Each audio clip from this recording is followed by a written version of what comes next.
Каарманыбыз Курманбаева Мунира бир баланын энеси. Мындан 2 жыл мурун бала чагында алган жаракаттан улам жамбаш сөөгү чирип, бир бутуна сөөгү ордуна протез салдырган. Эми экинчи бутумдун сөөгү чирип кетиптир деген Мунира айымды ооруп калганда жолдошу да карабай таштап кеткенин айтат. Талас областынын Кара Бура районунун Шекер деген айылынан. 83-жылкымын. Жашым 38-те. Келгениме 1 ай болоюн деп калды. Жаңы жылга чейин кылгыс деген да күчөп кетиптир деп, ага акча жок, кылдыра албай койдум. Аны ушинтип элге жардам сурайын дедим, операцияга. Ошо протез кымбат да, протезге акча жок болуп атыр. Биринчи операцияңызды ким жасады? Канча болду? Биринчи операциям ошо протез $2,500 деген. Аны Турцияга салат банк аркылуу котордук, ошол жактан келеткен да. Ошол жактан алдырып салгыстыргам. Бир туугандарым, классташтарым жардам берген. Быйыл ошого $2,500 таппай жатам, акча жок. Атам жок, өзүмдүн апам пенсияда, жардам бере турган эч ким жок. Үйкөлөрүм деле балдары 4 баласы бар абдыле. Айылда апам, мен, балам үчөөбүз жашайбыз, апам пенсиясына. Өзүм 2000 сом инвалидный алам. Ошо менен жашайбыз. Балам мать-одиночка. Ошо балама да детский алабыз акча. Ошо менен жашайбыз. Ошо күйөөм эме кылып экинчи жаман болуп кеттир десе, карабай кетип калды.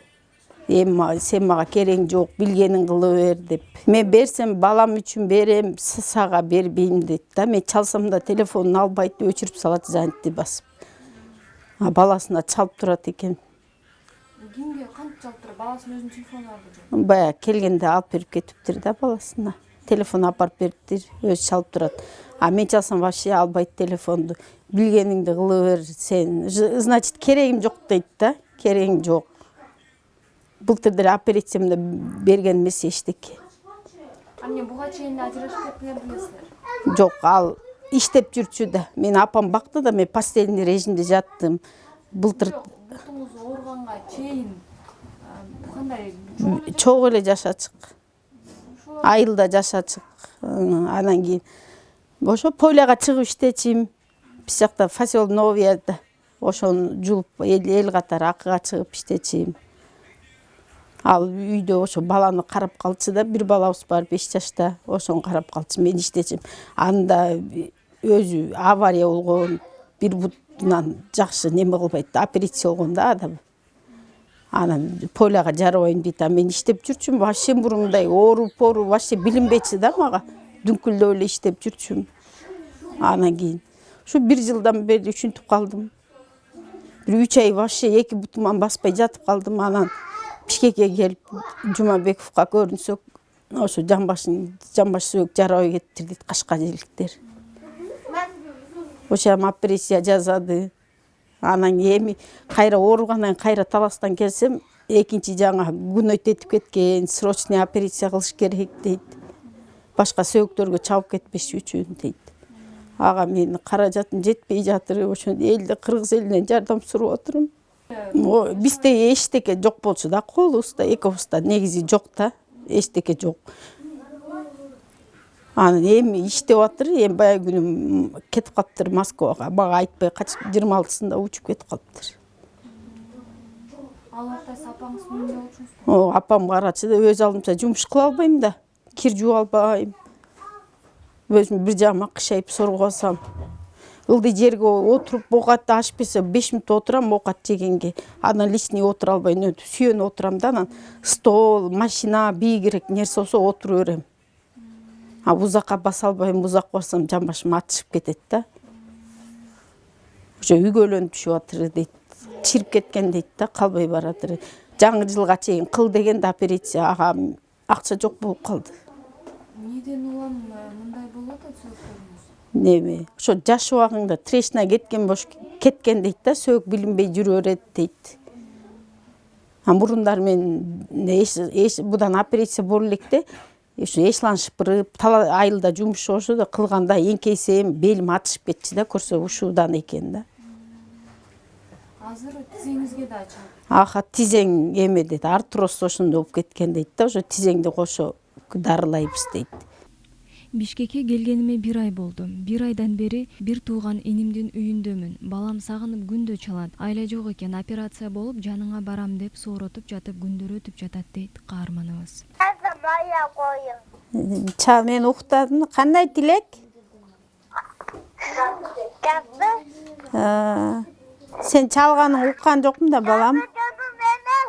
Рахмат, жаным. Мен бутум операция кылайын, анан барама жаныңа, жаным. Ыйлаба.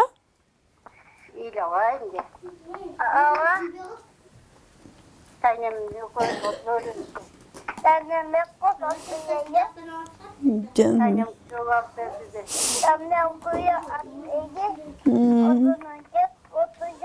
Aha, men butum operasiya kılam, jakşı kılam, barama canım. Oh.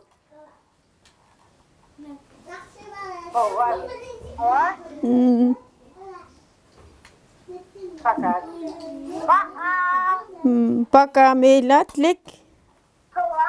Oh.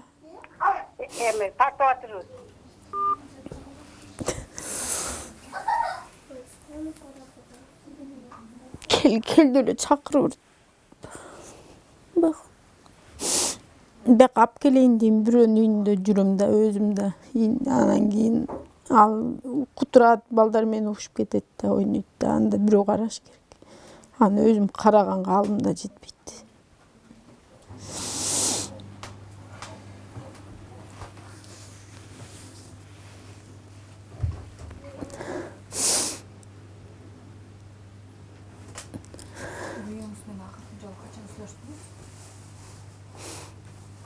Жыйырма үчүндө сүйлөшкөнмүн. Ошо эчтеке бере албайм да, өзүм таап, өзүң эмне кылсаң, билгениң кыла бер дейт да. Жардам сурап чалдыңыз беле?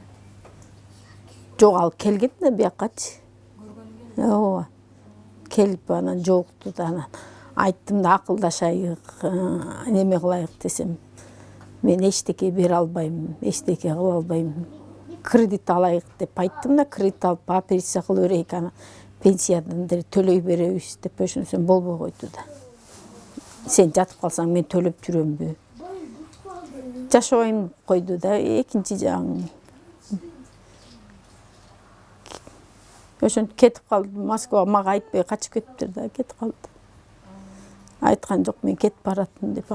Тип балам айтып кетиптир да, ошо апам айтты да, аны Москвага учуп кетиптир деп. Ал жака баргандан кийин байланышкан жоксуң? Жок, чалганда жок. Буга чейин оору эмне экенин билчү эмесмин. 2 жылдан бери оору менен алышып жатып чүнчүп да кеттим деген каарманыбыз каражаттын жоктугунан кайдыгер эмес мекендештерине кайрылып, айласыздан жардам сурайт. Өз менен өзү жүрө берет да ал. Нейди? Ага, только акча керек экен да, бизде баланын да, аялдын да кереги жок да. Сен өлүп калсаң, баламды өзүм алып, өзүм багып алам деп коет анан. Мен да балам үчүн жашагым келет да, өлгүм келбейт. Ошо вообще менди канча чалдым, уже учайында отуптур, аэропортто туруптур деп бирөөлөр ошо апам айтты да, баласына чалып эме кылып, чалсам түк калбай койду да. Жаман ызаландым да, ооруганга керегим жок болуп калат экен да. Ушуна эч кимге керегим жок. Мен мурун иштеп акча табып турганда ким жакшы, мен жакшы болчумун. Азыр эми акча таппайм, иштебейм, 2 жылдан бери ушундай болуп калдым. 1 жыл болду да, бияка ровно 1 жыл 1 ай болду операция болгонума. Ошо эчтеке таппаганга керегим жок болуп калат кесиң. Өзүм да экөөмүн үйүндө жүрүм да, бирөөнүн үйүндө жүрүш деле мага да кыйын да. Айла жок. Ушудан мен да жакшы болуп кетсем, анан балам үчүн жашайын дейм деп өлгүм келбейт да мен. Жатоо бар декен ойлоп да кыйналып берем да, чүнчүп да кеттим, жадап да кеттим. Эч кимге керең жок.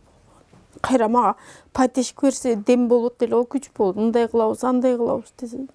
Жаман болдум да, ошентип кетип калгандан кийин таза. Кудай буйрук болуп калсам мен деле жакшы болуп кетет чыгармын деп ойлойм да, басып кетесиң дейт да, таягың чыштап түз эле болуп кетесиң.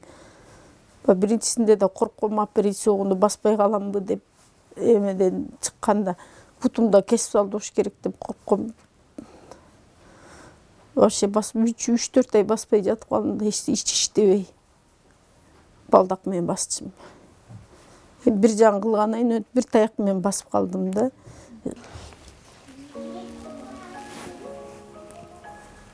Ой.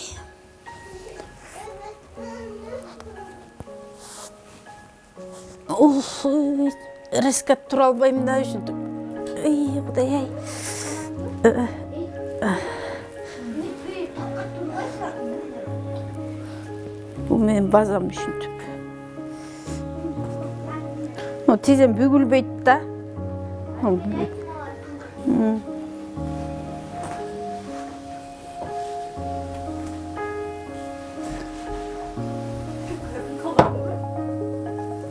Мындай бийик болсо кылып берем да, жумушчу, кол бетин жууп.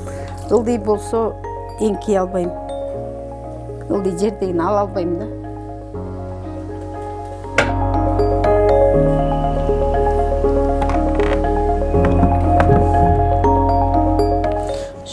Сапожка кие албайм, неме галош кием, бутума ийилип кеткенге оңой да, ылдый эңкей албайм. Тарамыштары кой бербейт да.